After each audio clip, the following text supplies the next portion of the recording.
Sa lalawigan ng Antique, magkaduktong ang kasaysayan ng paglaya laban sa mga mananakop na Kastila at ang kasaysayan ng Iglesia Filipina Independiente. In the year when, of course, the revolution was successfully launched by the Katipunan, and General Emilio Aguinaldo sent General Leandro Folion, who was an Ilocano, to liberate the province of Antique.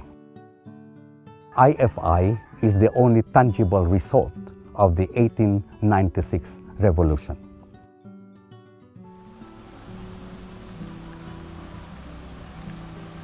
Hanggang ngayon, masigla pa rin nilang tinataguyod ang mga tradisyong pamana ng pananampalatayang Kristiyano.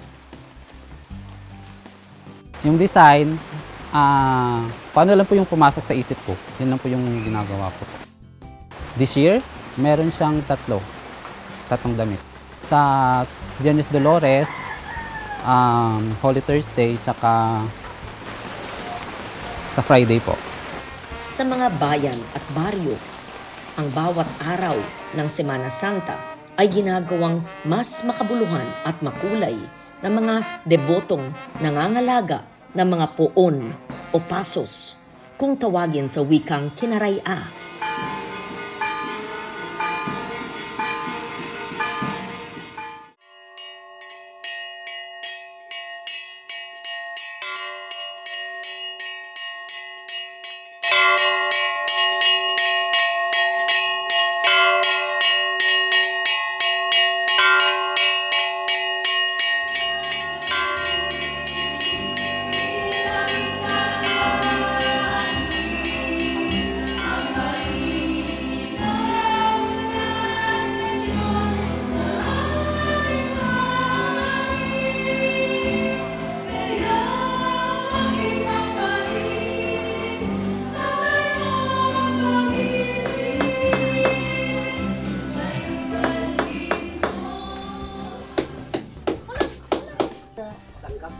Ang diya nga santos diya bali sa kay lula pagid mo kang asawa ko.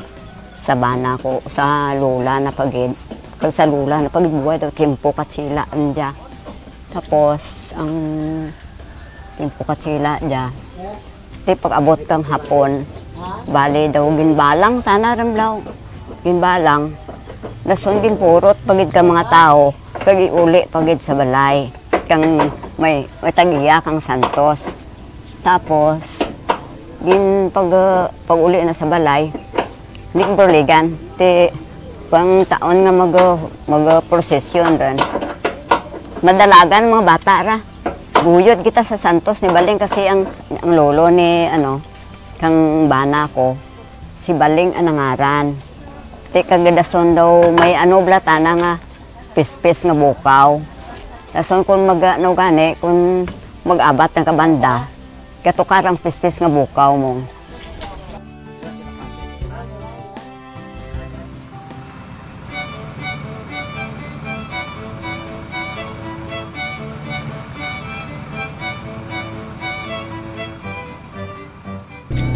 More than 200 years old.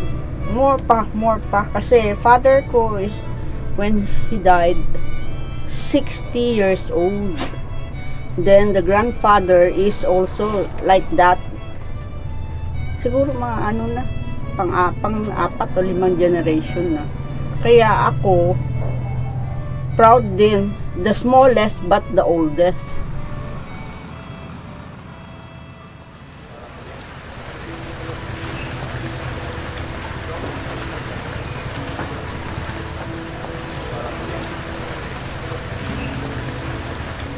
Ang ikipa ko, mahilig rin ako sa santo kag para simba ako. Kag ang mga bata dya purminaken imaw tanda sa pagsimba. Kag pag nagahimo kami kang mga altar nga intek lang, mga kalendaryo ginahimo-imo naman nga santos. Nagpahimo kami una kay Simon Sirenio. Si Simon Sirenio amo ang ginpirit nga mapasan kang krus ni Jesus. Sa ikatlo nga pagdagpa kang aton Ginoo rigto nga ginbantayan kang mga Hudiyo nga magpasan kang krus ni Jesus. Nagproblema ang obispo nga kung diin mabaal kang Black Nazaren.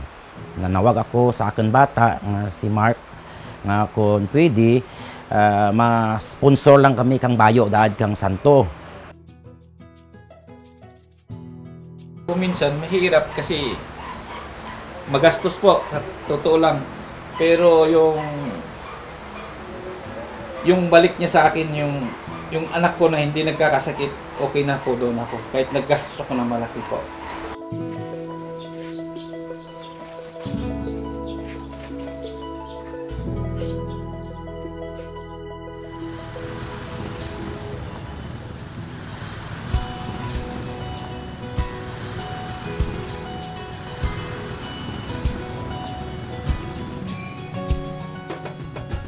Si Santa Marta po ay pinapaniwalaang taga-luto at taga-silbi ng ating Panginoon. Kasama ang kanyang dalawang kapatid na si Lazaro at si Santa Maria ng Betania.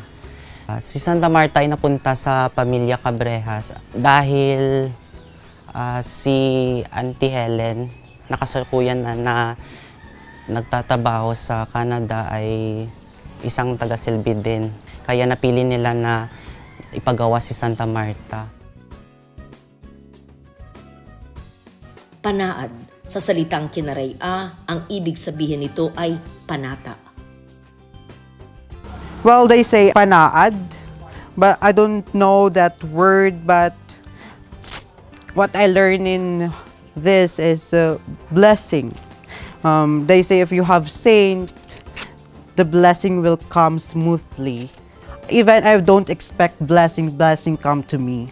Because I think because of the miracle of dressing a saint or just making my given gift to be useful. Naniniwala sila sa panaad dahil ang kapalit nito ay biyayang kaloob ng may kapal.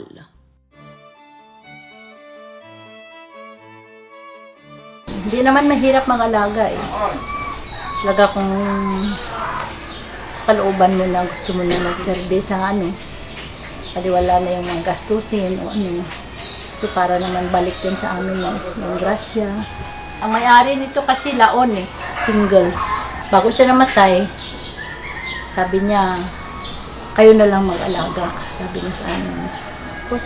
Okay, walang problema. Alagaan namin. Walang problema kasi noon, paglipayan din ako. Kaya mula noon, ako nang nag-alaga nito.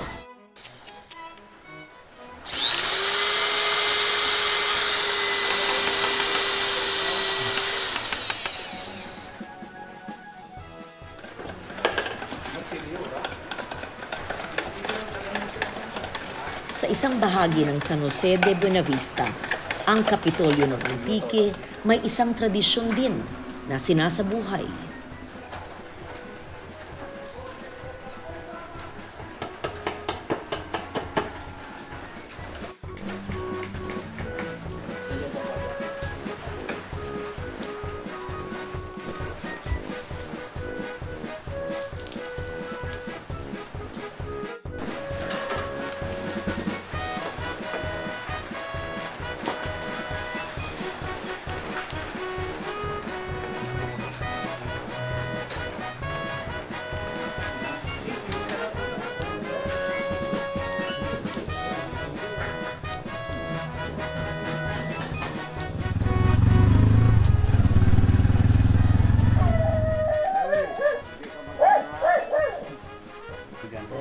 Ang papel pa dyan, butaan papel dyan. Puno papel. Tapos Panapis. May lagyan ng papel. pada mula pa dyan, tanan. Kamay at sa sa paa. Ito wala pang ilong. Wala pa. Paano ka dyan Masantis mo dyan, papel na. Distance pa ng papel na ba? Hindi Gisiyan naman ha. Gisiyan. Ang ba yun? Paper mache ba dyan?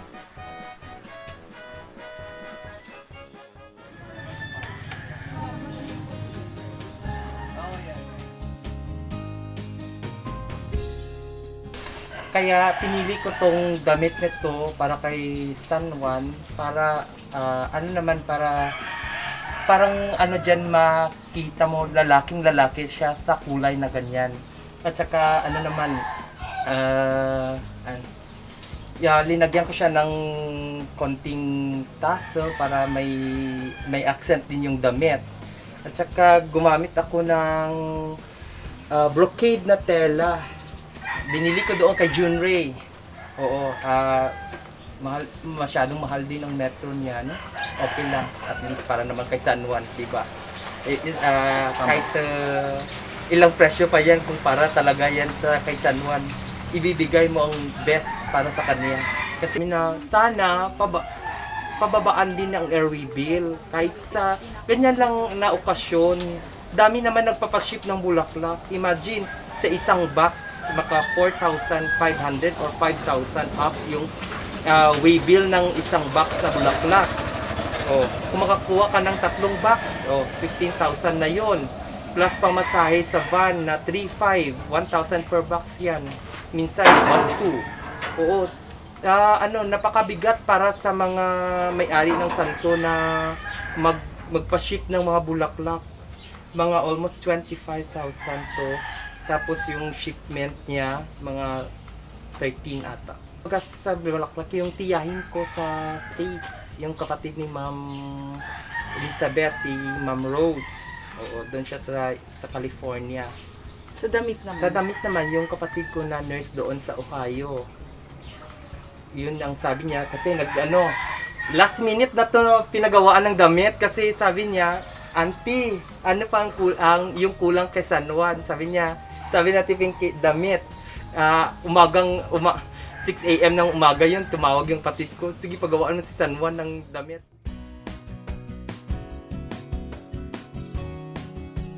So according to my grandmother, Lola Lydia, it was in the year 1972 when it was first created or joined the Holy Week procession. So from 1972 up to now, so we are preparing this every year for the Holy Week procession. And actually, the head of the saint, yung lolo ko po yung nag-polish. So medyo mas matanda yung yung kanyang ulo at saka yung original hands niya po. Personally po, yun po yung free from illnesses, ganun po. Halos every year, masasabi ko pong ginaguide niya ako kasi hindi naman sa pero hindi kagaya ng iba, hindi kagaya ng iba na parang medyo may mga sakit ganun. All throughout the year, parang masasabi kong healthy ako kasi nga po, diyan siya gumagabay sa amin po. Yun lang po yung hinihiling ko na healthy yung buong family. Every year, kasi lalo po kapag binibihisan ko siya, yun po, parang silent prayer na rin po na sana po sa family walang magkasakit, mga ganun po.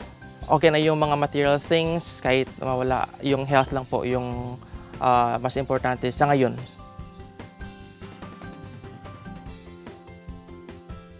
Bago natin iakyat si Dolorosa, lalagyan ko muna siya ng pabango.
Samantala sa Barangay San Pedro ng San Jose de Buenavista, malapit nang matapos ang kanilang ginagawang... Ano nga ba ito?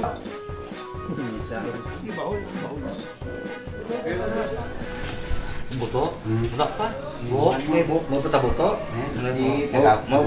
Mau buta titik? Embal ni ano, may titik ko no, may buto. Una ito sa... Ano ang haba ng titik? City? So, para makita ba, malaki sultas eh. Hindi kinang nagnambok ba kay nagstiatong ba? Matapos na ng lupok, nabilin gyapon diyan ng ano na. Kasi ang pagkatapos ka lupok, ang buto, jam yapon kawin. Basta ko lamang para hindi masyado. Nagawa tayo ng titi.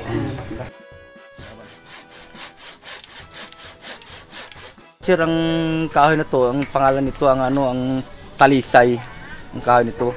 Ito po ang gagawin nating titi ni Judas.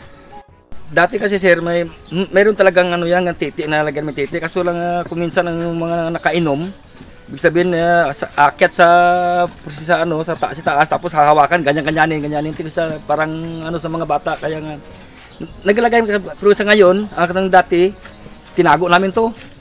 May titi talaga pero nakatago, hindi nakalabas. Kasi maraming mga ganyan ba, binabawal sa mga matatanda, ika nga. Ibig sabihin, ang mga lasing naman kasi ang yan medyo mahilig maghahawak ng ganyan. Talagang ma'am, lamang ang pero nakatago lang, hindi ibig sabihin kadya taga ipalabas lang, pero ibig sabihin pag nakasudas, nakasunog na, ang titi talagang diyan pa rin sa eskelito na. Kasi bawal dati sa kapitan nga hindi pag nalagyan ng titi ang Judas. Ma'am, may contest ma'am, malibag iyak-iyak ganyan. Kung sino mas maganda mag-iyak, may premyo. Mga 2,000 ganyan. Kung manami ka sa drama ganyan, may padrama pa kasi yan eh. May mga kung sino kasi may ma'am, may judges rin. Kung sino magandang magdrama, yun ang ng premyo. Mabait na ko sa biro.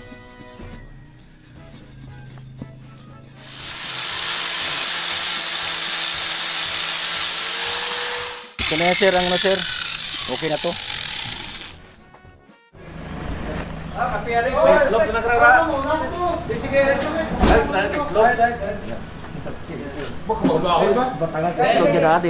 Bukol ba niya okay na. Okay na ito para. Kasi gusto mo grinder. Pwede man eh.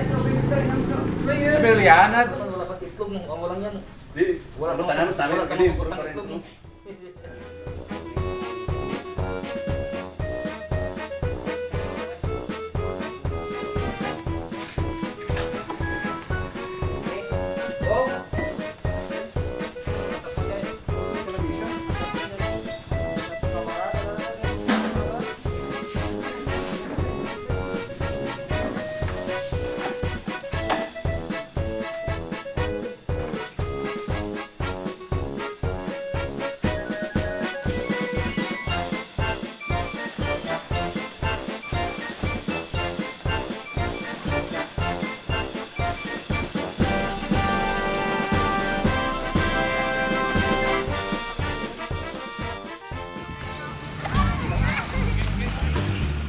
Noon kasi na medyo maluwag pa, umaapaw yung tao dyan. Wala pa yung mga harang-harang dyan na mga namin.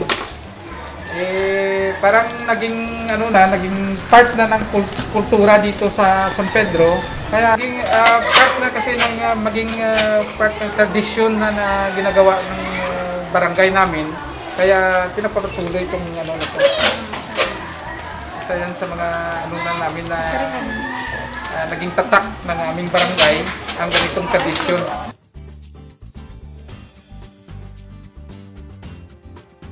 Since 2018,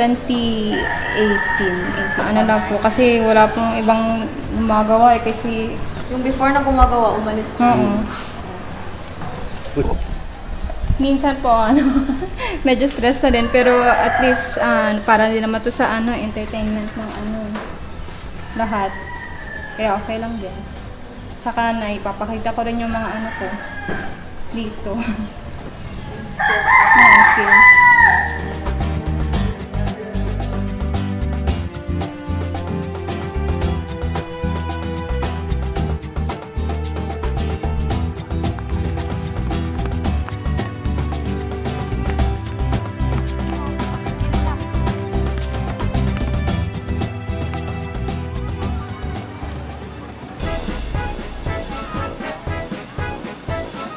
Dalawa ang tampok na prosesyon tuwing Semana Santa.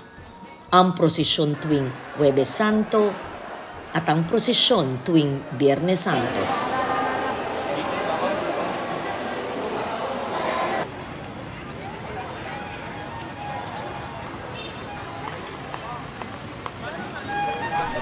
Ikaw!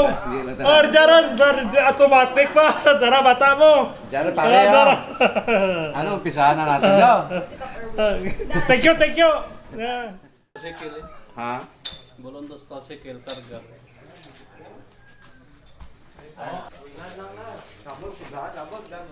Mamu ka tanah. Mabuhin na kita dyan. Ay, na, sugpon mo nga, no? Bata daw. Luglabag na. Gamay na, baga ang ano na mo nga. Balan na ako dati. Ako ang gumagawa nito ng damit. Tsaka yung kulay nito, ganun talaga ang kulay ni Judas. Pinalitan ko ng damit na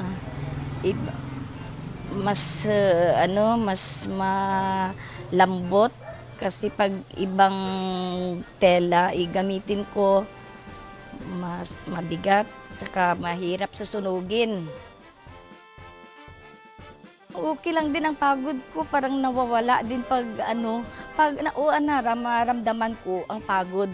Hindi ako makatulog sa sobrang pagod, pagkaaga gising, pero okay lang kasi para to sa basta ang para sa simbahan, siguro naalalayan din ako ng Panginoon na ang pagod ko pinapalitan na ng may katumbas ba sa buhay ko na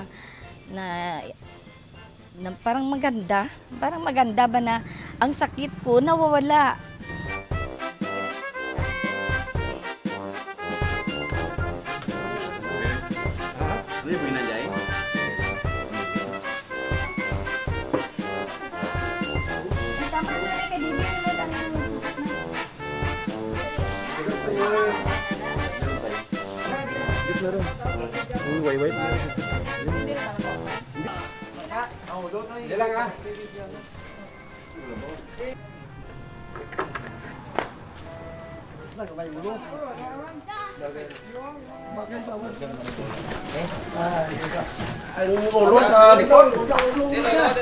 Sinasabing ang tradisyong ito ay itinataguyod sa mga bansang Kristiyano sa maraming bahagi ng daigdig. Ngunit sa Pilipinas, sadyang sa antike lamang ito masasaksihan.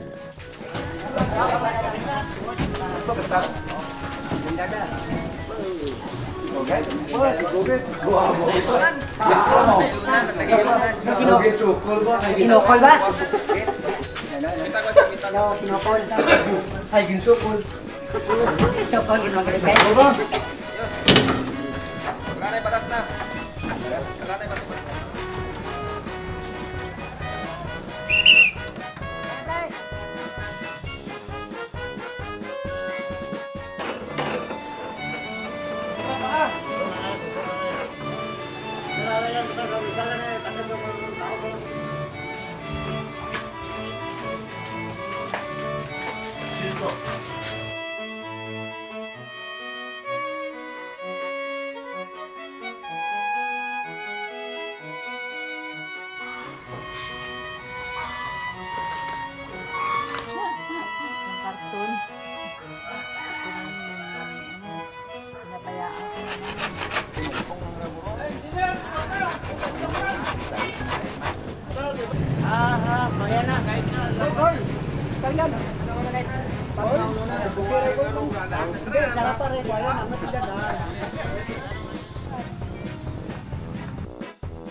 Ilang beses na akong ganito para matuwa ang mga tao. Lalo na ang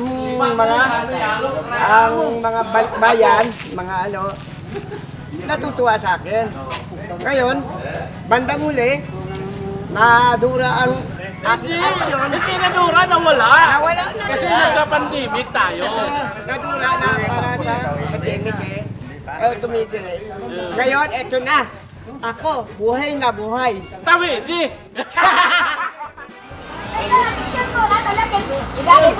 Picture.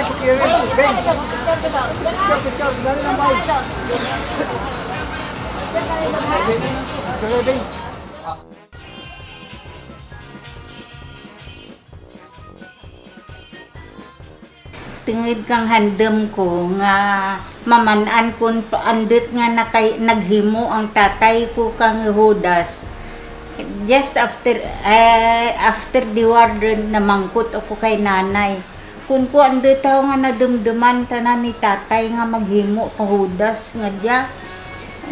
Kundi nga gina ni nanay gina ang tatlo pa lang gina ang bata namon ni tatay mo gina. Akag gina si Manong Mututing amo ikatlo nga bata nagaedad nga kang 7 ka bulan kag magkuan si tatay nga maghimo ka Judas. Nakunti tungod sa gina para gina nga ang at first hambal na nga may kalingawan ang mga tao kung tapos ang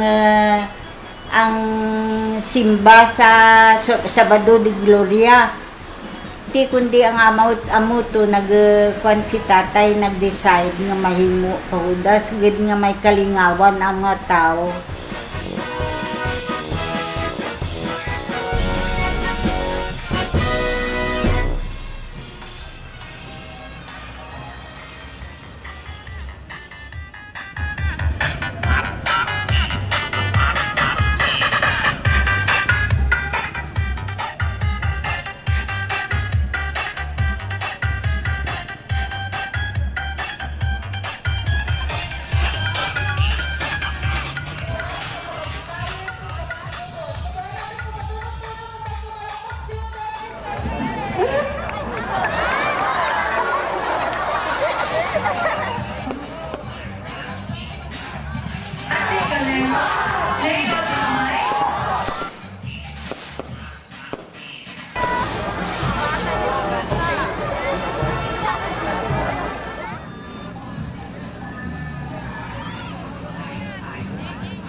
Inay lang.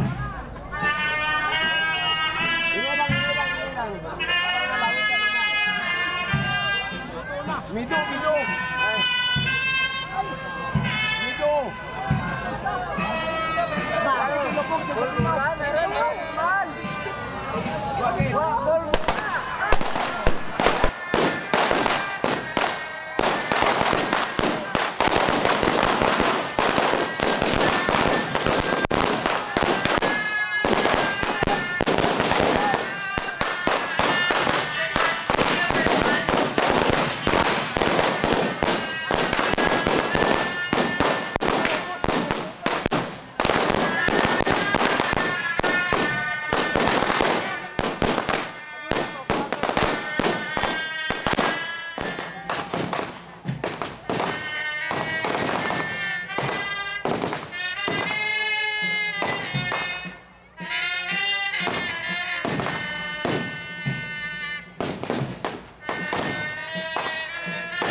at bumalik ang lalawigan sa dating daloy ng buhay, sa mga kinagawian at maging sa mga bagong karanasan.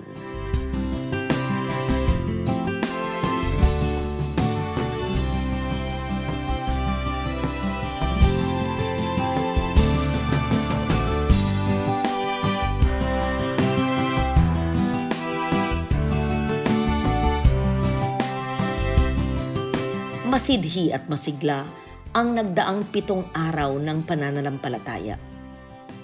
Ipinapaalala ang sakripisyo ng dakilang manunubos. Ipinapaalala rin ang birtud ni Judas na hindi dapat tularan.